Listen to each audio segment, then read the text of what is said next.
What is living life? Like, have you ever thought about that? Just imagine, though, that right now, sorry, I'm very sneezy. I've sneezed a bunch of times. I got really bad allergies. Imagine that you have absolutely no limitations, but are still being realistic. You know, I'm not talking about like flying. I'm not talking about teleportation. I'm saying money's not an issue. Time's not an issue. You got nowhere to be tomorrow. You got nothing you gotta do. Anything you could possibly do, you've got enough money to do it. What do you do with your time?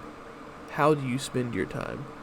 If you could, right now, be doing whatever you wanted to do, like, what is that thing? What is it that you want to do? What would you be doing? And I think a lot of people don't really ever acknowledge this question. Or if they do, they don't really make any changes to reach it, because I don't know, I feel like for me, I'm like, what is the answer to that? Honestly, I can do literally whatever I want to do, no limitations, doesn't matter. I want to chill the fuck out. Like, sitting in a dark room with the fan blowing, it's raining outside, and me and my wife are playing a video game together that we're both super into, and our cats are cuddled up in our laps, and there's food on the way, and I mean, like, that is it. That is the pinnacle, you know. I make music. I would love if my music was quote unquote successful. I would love if this channel was quote unquote successful. And I do enjoy making music, and I enjoy making these videos and stuff. So, like, sometimes that is what I want to do, you know? Like, obviously I don't want to do the same thing 24/7. Sometimes I want to be creative. Sometimes I want to, like, whatever. But I'm just saying, like, when I really think about it, chilling at home with my wife and playing video games and cuddling my cats, like, that's really as good as it gets. And I don't mean as good as it gets in, like, a bad way. I mean, like, that's a great thing. And that feels so achievable, you know? And it's like, going to work is really stressful, and managing money is really stressful, and dealing with responsibilities is really stressful, but, like, doing that thing at the end of it, it just makes it all worth it, you know? And I feel like,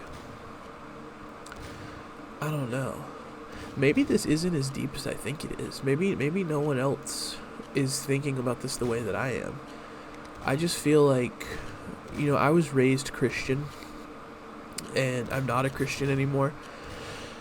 And I feel like I had this really weird perception of life and death, because as a Christian, you know, you're told that your identity, literally, it's like a mantra, that your identity is found in Christ, right?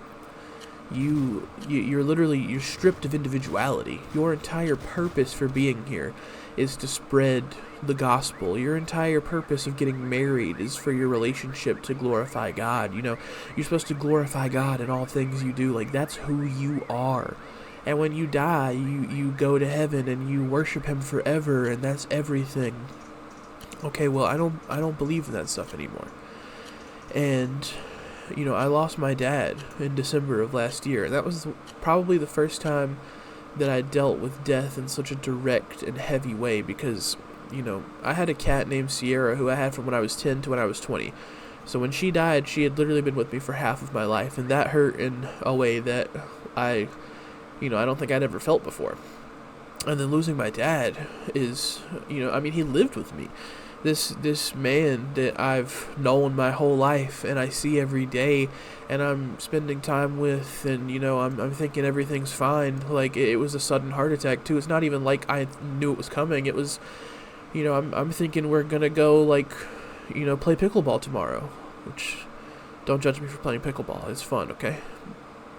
And next thing I know, I'm sitting in a hospital room, and there's a doctor telling me that he went into cardiac arrest and didn't make it. And my dad had schizophrenia,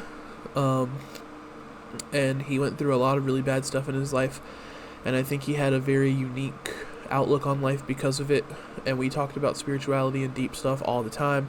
That's one of my favorite things about him, is that he was just like me in the sense that he loved philosophy and could get to it. I mean, we could wake up and be like, good morning, haven't brushed my teeth yet, but let's talk about free will, you know? And I just remember things he said to me. Like, I remember him telling me that he was afraid to sleep too much because he didn't want to sleep his life away. And I remember him telling me that some of the freest times he had ever had was being homeless on the beach, and how just majestic it was to just be around nature all the time. And I don't know. I don't really know where I'm going with this. I guess I'm just growing up Christian and then losing your faith and having your entire worldview shifted, and then facing such intense grief from a sudden death. It's affected me in a way that I can't explain. You know, it's currently August 21st. He passed on December 18th. And it's like the wound is still fresh. I still think, I still go outside and I see where he used to sit on the stairs and smoke. And I'm just like, it just doesn't feel right that he's not there, you know? I still just randomly have fits of crying thinking about him being gone, and I think of all the things that I did wrong, and all the times I was frustrated with him when I shouldn't have been, and all the times that I could have spent with him that I didn't. And you know, I know he wouldn't want me to think that way. I know that if he can hear me right now, he's like telling me not to focus on that stuff instead of the good stuff, because there was good stuff. There's plenty of good stuff, and I should focus on that instead. But I guess that's just what I wanted to ramble about. I just wanted to ramble about how, like, the world kind of fucking sucks, if you hadn't noticed, which I'm sure you have. Everything's too expensive.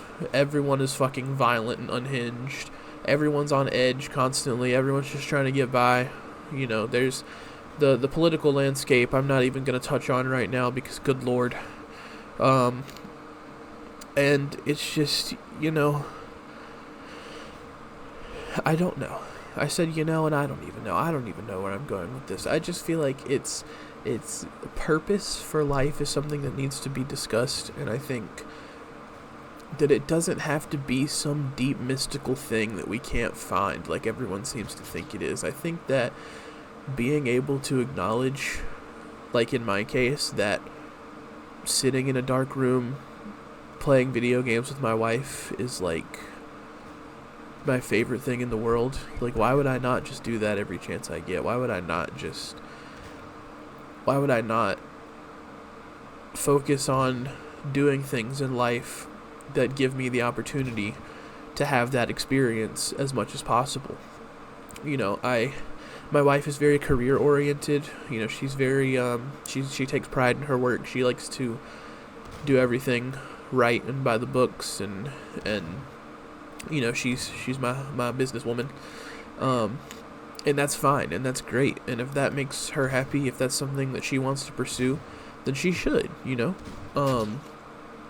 And same with anyone who's, you know, if religion is your thing, I don't exactly have very positive opinions on it, but you know, if it gets you up in the morning, I'm not gonna knock it, as long as you're not hurting anyone else with your beliefs, you know. And with me, I don't know, I feel like a lot of people think it's sad that, like I game all the time. Like, gaming is my main hobby. Gaming, and then I don't like to call making music a hobby because it's more of a passion, it's a creative outlet, but, you know, I game for multiple hours a day, which I know people say is bad. I'm trying to incorporate more physical activity into that daily routine. Like, I went on a walk today, and actually felt really good after my walk, so,